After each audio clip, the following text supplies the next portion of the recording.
MS Ramaiah University of Applied Sciences. Hi students, let us discuss on determination of chemical oxygen demand, that is COD. Now a question might be arising in your mind, why we should know COD? With the help of COD, degree of pollution in water bodies and their self-purification capacity can be determined.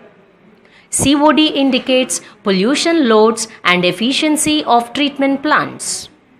It provides a rough idea of biochemical oxygen demand, that is BOD. Before performing the experiment, let us see what is COD. COD or chemical oxygen demand is the amount of oxygen required for chemical oxidation of organic and inorganic matter in 1 liter of wastewater using a strong chemical oxidant such as acidified potassium dichromate under reflux conditions. Here, in presence of sulfuric acid, silver sulfate and mercury sulfate, organic and inorganic matter which are present in the sample get oxidized completely by the strong oxidizing agent, that is potassium dichromate. It is necessary to understand that part of the potassium dichromate is used to oxidize the organic and inorganic matter, and the remaining is back titrated against standard ferrous ammonium sulfate solution using Ferroin indicator. Dichromate consumed by the sample is equivalent to the amount of oxygen required to oxidize the organic and inorganic matter. Procedure. To start the experiment, first we will prepare standard FAS solution. For this, weigh accurately about 4 gram of ferrous ammonium sulfate and transfer it into a 250 ml volumetric flask. Then, add 1 test tube full of dilute sulfuric acid to avoid the hydrolysis of FAS and swirl the flask to dissolve the crystals. Make up the solution to the mark with ion exchange water, mix the solution well and calculate the normality of ferrous ammonium sulfate solution. Fill the burette with prepared standard FAS solution. After this, pipette out 25 ml of the wastewater sample and transfer it into a 250 ml conical flask. With the help of pipette, add 25 ml of standard potassium dichromate and 5 ml mercuric sulfate, followed by 1 test tube full of 1:1 sulfuric acid containing silver sulfate into the conical flask with constant shaking. Also add boiling chips to the conical flask. Then attach a reflux condenser and reflux the mixture for half an hour and cool. Wash the condenser with ion exchange water and transfer the washings to the flask. Add 2 to 3 drops of Ferroin indicator into the conical flask and titrate it against the standard ferrous ammonium sulfate solution until the solution turns from bluish green to reddish brown. Under similar experimental conditions, perform the titration without wastewater sample. Wastewater plus sulfuric acid. Wastewater plus sulfuric acid plus potassium dichromate solution plus Ferroin. Wastewater plus sulfuric acid plus potassium dichromate solution plus Ferroin plus FAS at the end point. Hi students, so today's experiment will be to determine the chemical oxygen demand of the given wastewater sample. So here chemical oxygen demand means, so we can say it as COD, shortly called as COD. It is the amount of oxygen required to oxidize organic and inorganic impurities present inside the wastewater sample using a strong oxidizing agent like potassium dichromate. So it is an oxygen equivalent. What it is called as oxygen equivalent. We are measuring the oxygen and finding out how much of impurities are present inside the wastewater. It may be an organic impurities or inorganic impurities. One condition is that it should be oxidized by the oxidizing agent. So like small chain aliphatic hydrocarbons will be not oxidized. So to activate it, we are using some catalyst and also some reagents to control the chlorine interference. So all this we are going to see how we are going to carry out the experiments. We are going to see it today. The glasswares and chemicals required to carry out the COD. So starting with indicator, ferroin. So indicator we are going to use is ferroin. So this is 1,10-phenanthroline complex of iron with Fe+2 wastewater sample for which you are going to determine COD. So wastewater to which you are going to find out the chemical oxygen demand, potassium dichromate, an oxidizing agent, potassium dichromate which you are using to oxidize the impurities present inside the wastewater, and you are going to calculate how much of potassium dichromate is remaining. So you have to use excess of potassium dichromate when you are taking it to the wastewater sample. The combination of silver sulfate, mercury sulfate and sulfuric acid. So here we are going to use sulfuric acid along with silver sulfate and mercury sulfate. Sulfuric acid to maintain to give the acidic media to oxidize the impurities. Silver sulfate to act as a catalyst. Mercuric sulfate to avoid the interference of chlorine. So these are the combination reagents. We have kept it in one reagent bottle, so we can add it directly. FAS solution, ferrous ammonium sulfate. I have just transferred it. A known quantity has been transferred. FAS, or it is generally known as ferrous ammonium sulfate. So this is a reducing agent where using this you are going to find out, means you are going to prepare a standard solution of FAS. So using this you are going to find out how much of potassium dichromate has been remaining. So we can find out indirectly how much of potassium dichromate has been consumed to oxidize the impurities present inside the wastewater. Standard flask, 250 ml standard flask to prepare the standard FAS solution. Conical flask where you are taking the wastewater sample. So you have to carry out the reaction here in the conical flask.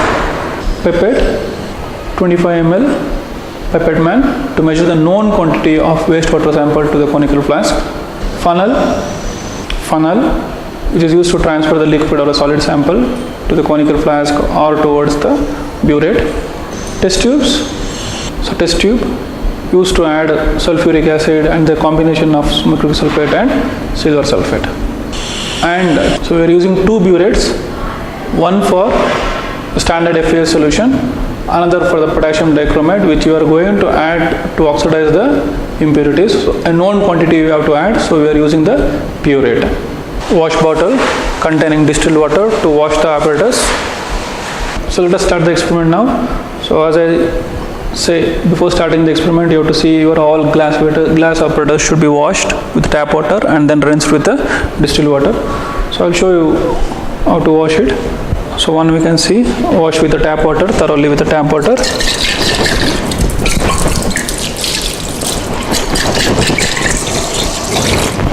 Tap water washed, rinsed with the distilled water.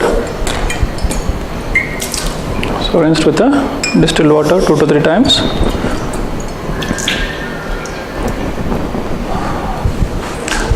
Similarly, the washing of this pipette, conical flask and all these glass apparatus should be done with water and distilled water. So now let us start the experiment. So first we have to prepare the standard solution. The standard solution that what we are going to use is ferrous ammonium sulfate. So what I am going to do is a known quantity of FAS I will transfer to the flask. So using a funnel you can transfer it to the known quantity of FAS to be transferred to the funnel. To the funnel you can transfer it to the standard flask where you are preparing your standard solution. Tap it. So enough quantity has been tried.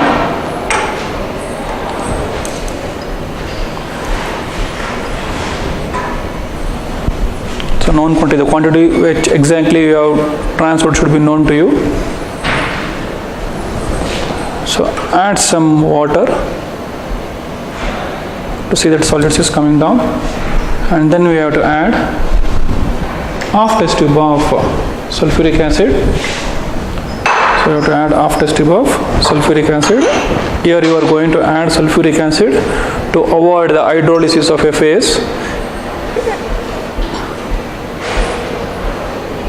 So you are going to add half test tube of sulfuric acid to avoid the hydrolysis of FAS solution.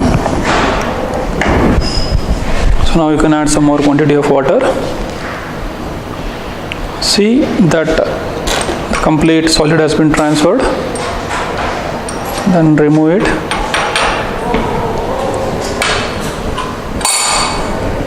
Then swirl it to dissolve. Don't put the stopper until you make it up to the mark. Swirl it to dissolve always. Okay, so it is completely dissolved.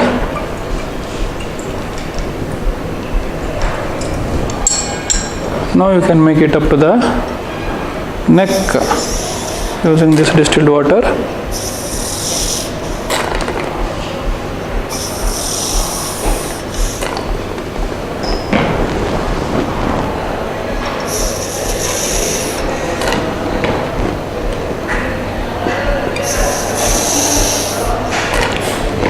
Yeah, up to the neck you can use the wash bottle, the distilled water you have to use. So up to the neck I have transferred, and the remaining quantity I am using the burette.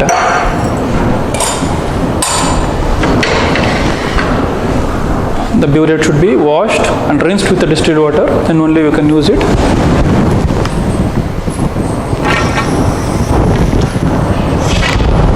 So the burette is already washed and rinsed.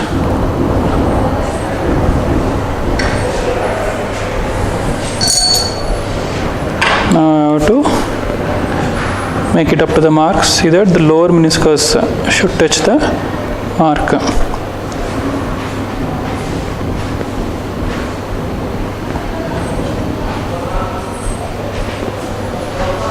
Okay. So you can see the upper meniscus is touched. So what you can do is add it in a dropwise fashion now.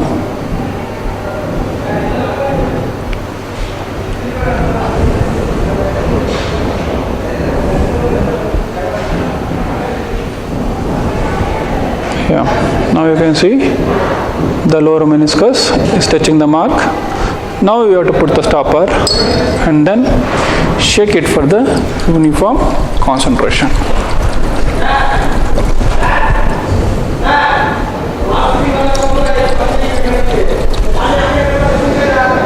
Three-four times. See that it is of thoroughly shaking. So thoroughly shaking can be done by taking the air bubble up and then shaking it.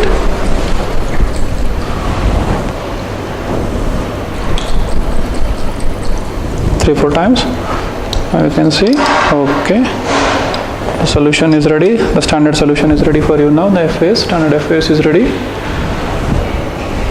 So put it aside. Now we will see to prepare the wastewater sample.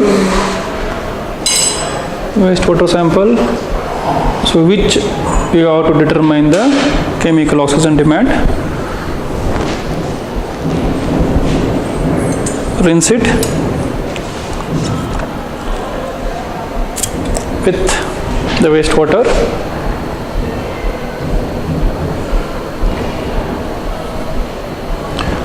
So the wastewater is rinsed.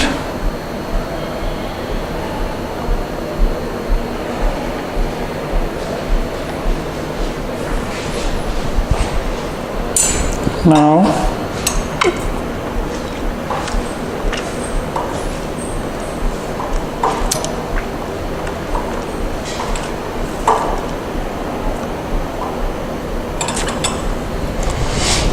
keep your conical flask near. Adjust it to the mark, lower meniscus touching the mark. Time, fine. Transfer it to the conical flask.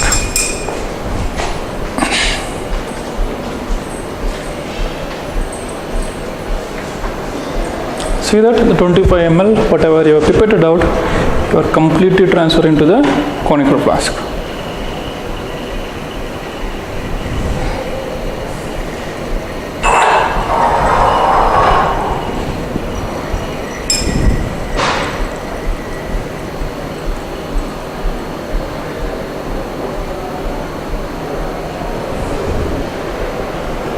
Okay, I have transferred it.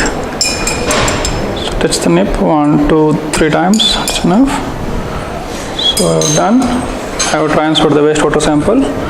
So now I have to add potassium dichromate, a known excess quantity of potassium dichromate I have. So before adding potassium dichromate, I have to see it has been acidic media. So acidic media because potassium dichromate works as an oxidizing agent only in acidic media. So acidic media, along with that adding sulfuric acid, I am adding silver sulfate and mercuric sulfate. So half test tube is good enough to see that the interference is less. So half test tube, add half test tube of it. Okay. So a known quantity of potassium dichromate has to be added to the wastewater sample so that it should oxidize the impurities present inside the wastewater. So now we have stabilized it. We know that 20 cm cube of potassium dichromate is good enough to oxidize the impurities and still something will be remaining. So I can add directly the 20 cm cube. So it is 20 is here. Let's add.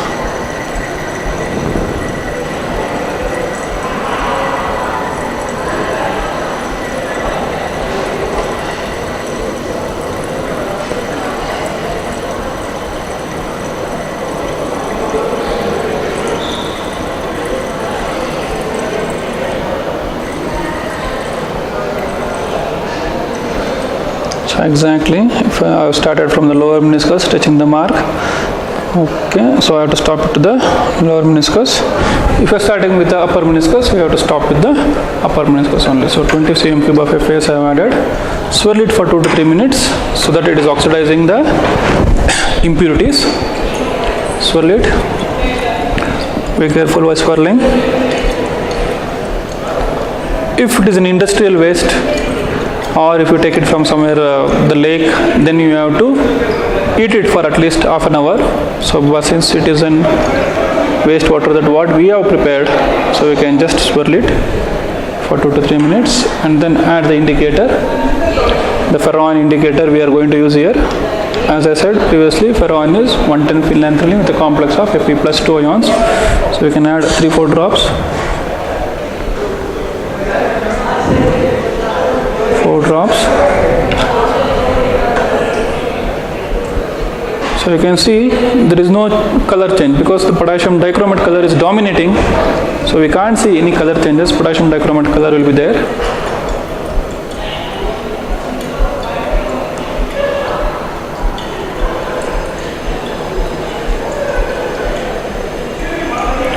The end point that what we have to see is from bluish green to reddish brown. The reddish brown is the color of ferroin. Once again we have to get back this ferroin color. So now it is green in color only. We are not able to see the reddish brown. Reddish brown will become bluish green color will come whenever it is near to the end point. So I will start the titration. Okay. To start the titration, your burette should be filled with standard FAS solution. So rinse is compulsory so that you are not diluting your standard FAS solution. And some known quantity from 5 to 10 ml. And then rinse it. So rinsing is always important here, so that you are not diluting your standard solutions. So leave it from both the ends.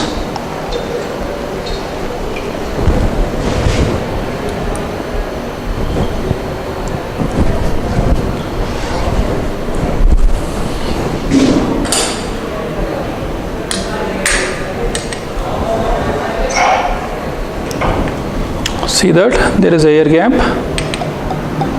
then you can add it.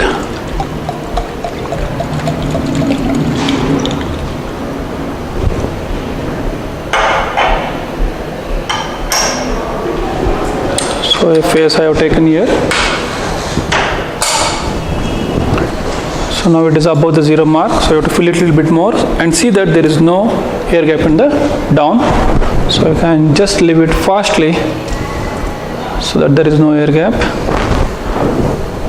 and then adjust it to 0. Since it is a colorless solution, we can see the lower meniscus should be adjusted to 0. Okay, we can see here, it's fine, there is no air gap. We'll start the titration.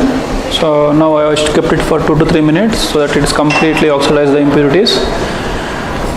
In the burette, I have taken FAS,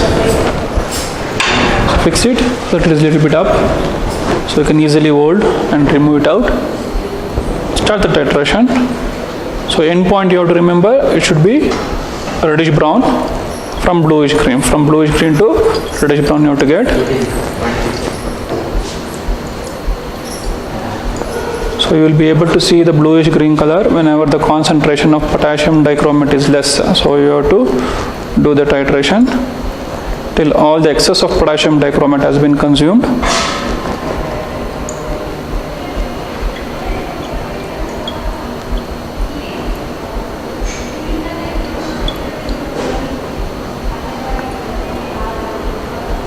So you can see now it is green in color. Potassium dichromate concentration is less. Very near to the end point we are.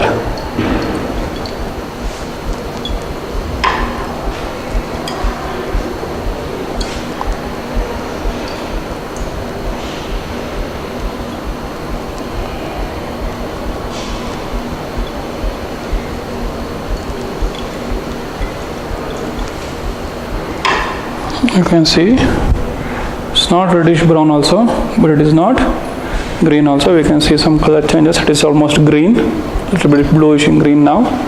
So now we can see it is very near to the end point. You can continue the titration till it becomes reddish brown.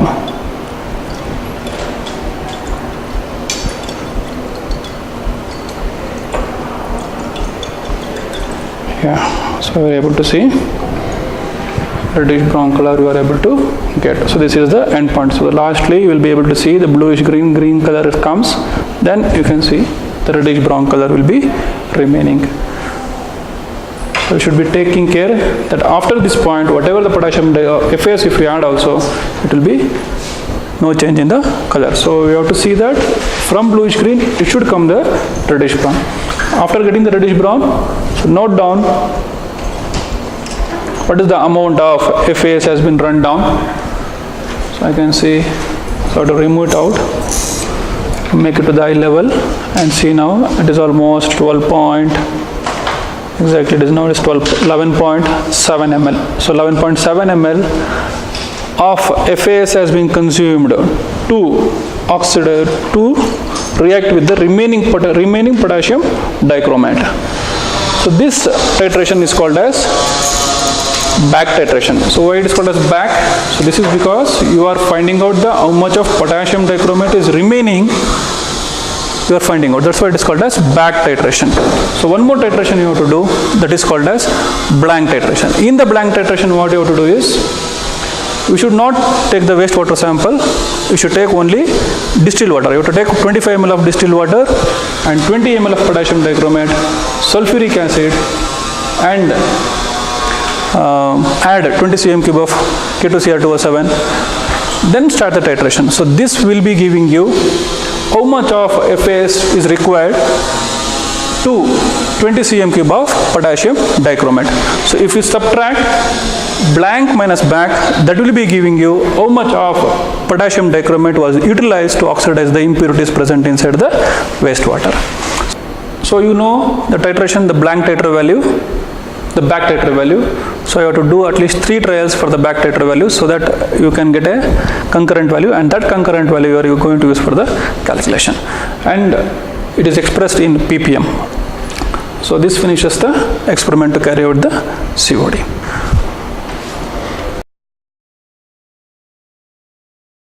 At MSR UAS, we spark your imagination unlike any other.